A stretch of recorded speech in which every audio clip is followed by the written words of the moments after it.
MPSC ची तयारी करत असाल तर ही माहिती तुमच्यासाठी अत्यंत महत्वाची आहे. एमपीएससी च्या परीक्षेत आता मोठे बदल करण्यात आले आहेत.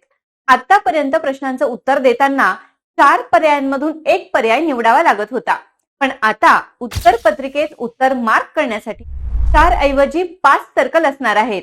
ज्या प्रश्नाचं उत्तर तुम्हाला स्किप करायचं असेल तिथे सर्कल रिकामं न सोडता तुम्हाला 5व्या नंबरचं शेवटचं सर्कल काळ्या बॉलपेनने रंगवून भरावं लागणार आहे. या स्किप केलेल्या प्रश्नासाठी तुम्हाला 0 गुण मिळतील.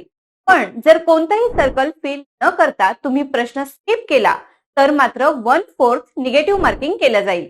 त्याचबरोबर परीक्षा क्रमांक सुद्धा आता 8 आकड्यांऐवजी 7 आकड्यांचा असणार आहे आणि सोबतच हे आन्सर शीट विद्यार्थ्यांना 2 प्रतींमध्ये मिळणार आहे. त्यातली एक प्रत ही आयोगाकडे जाईल तर दुसरी प्रत ही विद्यार्थ्यांकडे असेल. त्यामुळे आपण काय उत्तर दिलंय याची पडताळणी विद्यार्थ्यांना करता येईल.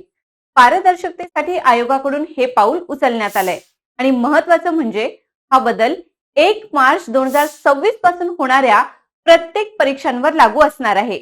अशाच माहितीपूर्ण व्हिडिओसाठी इन्फिनिटी अकॅडमीला फॉलो करा. व्हिडिओला लाईक आणि शेअर करायला विसरू नका. धन्यवाद.